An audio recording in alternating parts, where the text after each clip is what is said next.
तो दोस्तों हमने एक सवाल लिया है। इस सवाल के माध्यम से आपका सारा कॉन्सेप्ट क्लियर हो जाएगा।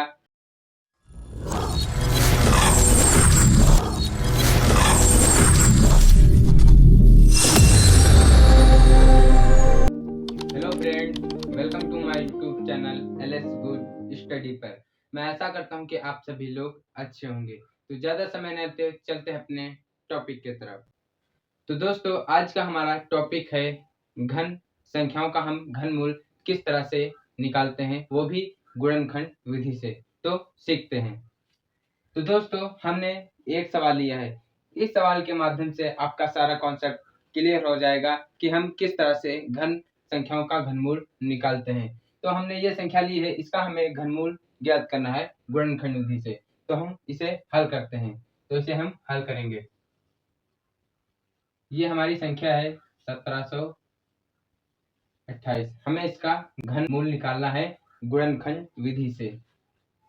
तो निकालेंगे। तो हम इसके लास्ट में देखेंगे सम संख्या है। तो हम जो सम संख्या होती है उसे हम 2 से भाग करते हैं। सबसे पहले हम छोटी संख्या से उसमें भाग देंगे, फिर उससे बड़ी, फिर उससे बड़ी। तो छोटी संख्या 2 होती है, तो हम 2 से भाग करेंगे। तो 2 का भाग हम 17 में देंगे। पहले यहाँ पर 1 है, 1 में भाग जाएगा नहीं तो हो जाएगा। यहाँ पर 7 है तो हम इसमें जोड़ देंगे, 17 हो जाएगा। अब हम 17 में 2 से भाग देंगे। 2 एकम 2, 2 दूनी 4, 2 तीन 6, 2 चक्कू 8, 2 पंचे 10, 2 छंग 12, 2 सती 14, 2 अट्ठी 16। जब हम 2 का पहाड़ा 8 बार पढ़ेंगे तो हमारा 16 आता है, जो 17 से कम है। तो हम यहाँ पर कितनी बार पढ़े? 8 बार। तो हम यहाँ पर 8 लिखेंगे। अब यहाँ पर 17 है, यहाँ पर 1 हासिल बचा, तो यहाँ पर हो जाएगा 12। तो हम 12 को 2 से काटेंगे, 2 छक्का 12, तो हम यहाँ पर 6 लिख देंगे। अब यहाँ पर 4 है तो 2 से काटेंगे, तो 2 चक्कू 8। अब फिर से हम यहाँ पर सम संख्या है तो हम फिर से इसे 2 से काटेंगे। 2 से काटेंगे तो 2 चक्कू 8, 2 तिया 6, 2 दूनी 4। अभी भी यहाँ पर सम संख्या आ रही तो हम इसे फिर से 2 से काटेंगे। तो 2 से काटेंगे, 2 दूनी 4, 2 एकम 2, यहाँ पर 3 है तो 1 हासिल बचा, यहाँ पर हो जाएगा 12। तो 2 छक्का 12। अब फिर से यहाँ पर सम संख्या है तो हम फिर से इसे 2 से काटेंगे। तो 2 एकम 2 और 2 अट्ठी 16।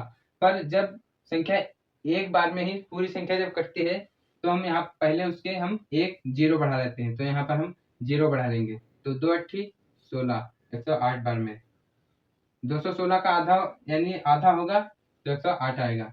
अब हम फिर से सम संख्या फिर से 2 से काटेंगे। तो 2 पंचे 10 और 2 चक्कू 8। अब हम फिर से सम संख्या है तो 2 से काटेंगे। 2 दूनी 4, यहाँ पर 1 हासिल है, 14, 2 सत्ती 14। फिर से हम यहाँ पर अब विषम है, अब हम अगली संख्या से काटेंगे 3 से। तो 3 के पहाड़े में 27 आता है तो एक 3 से कट जाएगा। 3 से काटेंगे तो 3 नवा 27, ये भी 3 से कट जाएगा। तो 3 तिया 9 और 3 को हम फिर से 3 से काट देंगे, यानी 1 आ गया। जब तक हमारा नीचे 1 नहीं आ जाता तब तक हम संख्या को काटते रहेंगे। तो घनमूल में क्या होता है दोस्तों? घनमूल वर्गमूल में हम 2-2 के जोड़े बनाते हैं। घनमूल में हम 3-3 संख्याओं के जोड़े बनाएंगे। जो संख्या सेम होगी उन्हीं के हम 3-3 जोड़े बनाएंगे। तो यहाँ पर हम 3 के जोड़े बनाएंगे, 1 2 1 2 3, यानी इसका ये 3 का जोड़ा बन गया। अब इसका 2 बाहर आ जाएगा। अब अगला जोड़ा बनाएंगे।